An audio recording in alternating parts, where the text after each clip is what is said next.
Good afternoon, everyone. Welcome back. We are continuing our live coverage this week of BSides Las Vegas, BlackHat, DefCon, all of it.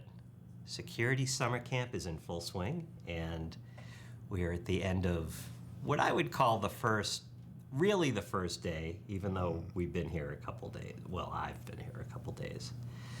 And so, by the by, in case for those who are not familiar, this is Mr. Jeff Man. And this is Mr. Bill Brenner. Yes. So Jeff is co-host of Paul's Security Weekly. He is also an increasingly familiar presence in our webcasts and virtual conferences, especially when the topic is GRC. I love to come to you for your knowledge and your history, and you've been around a very, very, very long time. I have been around very long. You were there for the laying of the cornerstone of the IBM building in the 1950s. As well as the Washington Monument. That's right, that's right. Yep, and I helped break the Enigma machine. These are all jokes that are told on the air often on Paul's Security Weekly. Indeed, and so we're continuing our coverage of this event, and this is, I think, the second big event that we've done as Cyber Risk TV, so I'm very excited about that. But what I'd like to talk to you about is just the kind of conversations you've been having today, what you feel like the vibe is, and then I'll kind of share my thoughts along the way. Well, most of my conversations today have been right here in this chair, interviewing very interesting people that are representing different organizations that are vendors, shall I say, that are doing very different things.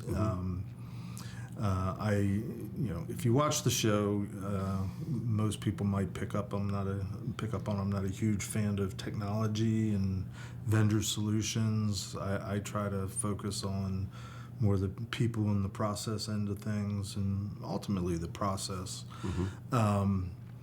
I did get a chance to pop over to BSides for a little while this afternoon, got my badge for over there.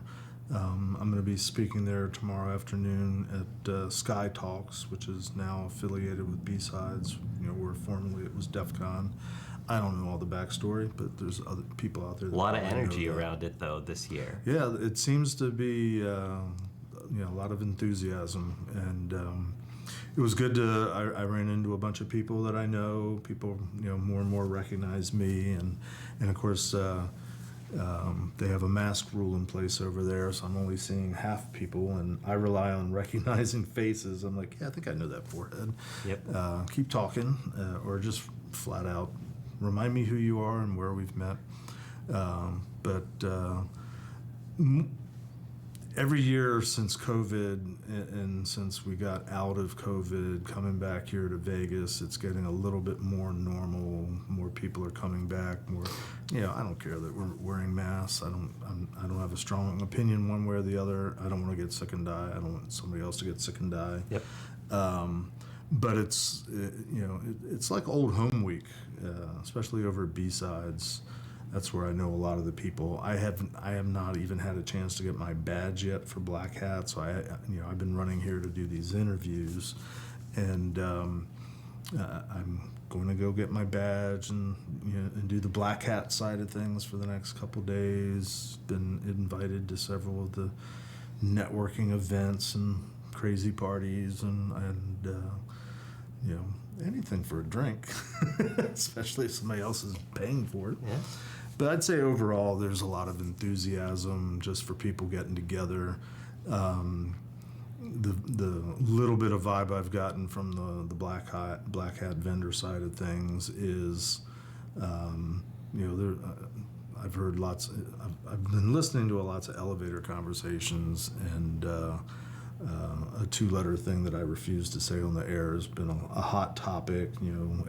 Every year there's a topic, there's a trending thing, and this year it's as to be as expected. AI. You could say it. AI.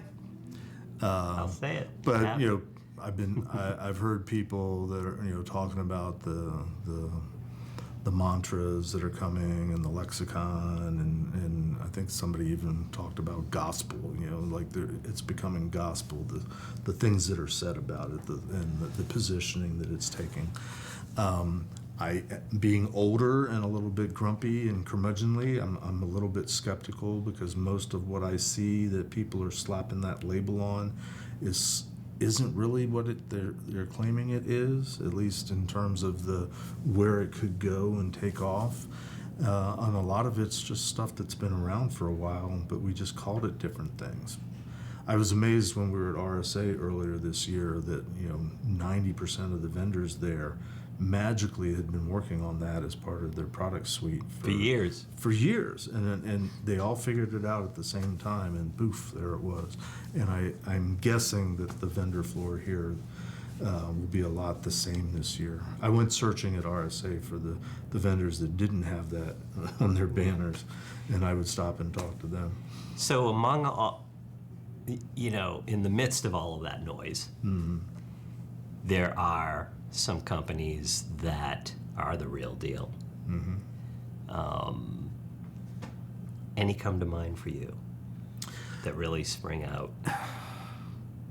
Well, it's a tough question to ask to give open endorsements. The interview that I just gave, a startup company called Backbox, they seem to be tackling a problem in a creative way, and they're coming at it. Of course, I was talking to the founder, so I was talking to the passion and the vision. Yep. I think a lot of companies start out that way, and some of them lose their way, some of them get diluted because they have to go after investments to keep things afloat, and so on and so forth. Other than that, I don't want to give an endorsement to anybody.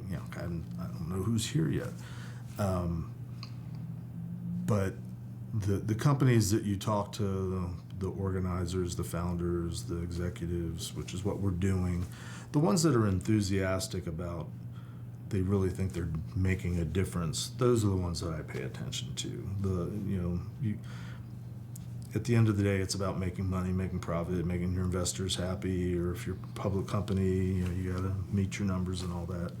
But, and I don't mind, I don't have a problem with people making a living and making money and making lots of money, as long as they're passionate about making a difference.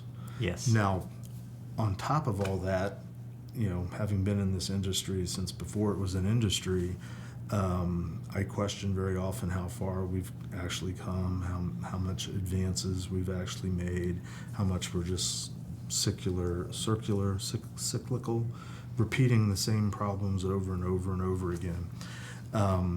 Skytalks is an opportunity to kind of rant, and it's off camera and there's no recording. If you happen to come to it, I might bring some of that stuff up. My backdrop for the conversation is the talk that I'm going around this year giving. I'm using, when it gets to the essence of my slide deck where I'm actually trying to present information, I'm using a slide deck that's literally 26 years old, and it talks about what works and what doesn't work, and building a security program in a company, and the pros and the cons, and the things that are going to trip you up, the common failures, the common misconceptions, and what's right and what's wrong. And I'm like, I just present it, and I let my audiences react to it, and I say, what about this doesn't stick and hold true today? And the vast majority of people go, oh yeah, nothing has changed. And yet everything's changed. The technology's changed, the way we do business has changed. Backbox was talking about the differences in networking, now as opposed to 30 years ago, 40 years ago, when it wasn't even called networking, it was just distributed systems. And really smart people were figuring out ways to make really big computers that were very slow and very cumbersome and did a lot of number crunching, but actually started figuring out how to get them to talk to each other. And of course, I come from a conception or a mindset of, if you have stuff that you want to keep secret, why would you ever put it online? And of course, we live in this information age now, Go figure. Instant information. And and people are scratching at their heads at how we haven't figured out how to secure all that data yet that is out there everywhere. Yeah. It's a challenge, but the companies that are necessarily smaller or trying to bite a smaller piece of the elephant, solve a smaller problem, I think they're the ones that are hungrier, more passionate, and that's what I look for. The behemoth companies, let's take CrowdStrike an example. I don't have anything against CrowdStrike, and I'm sure that they've been the butt of jokes and memes for the last couple weeks and months, and some of that is probably well earned, but I've worked for vendors where shortcuts have been taken, and I've certainly seen it in all my clients over the years.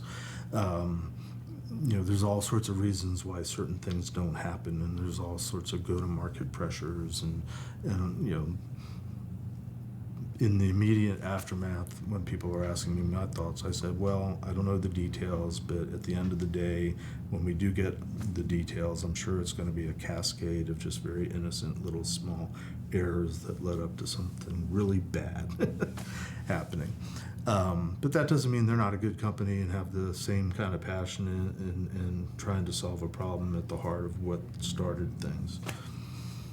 Does that make sense? It makes very clear sense to me. Good. So let's talk about, we're coming up on time, so let's talk about the next couple days. Tomorrow? Things that you're, I don't want to use the word excited about. Well, I don't get excited Those are about two anything. words. That's why, because you don't. I don't.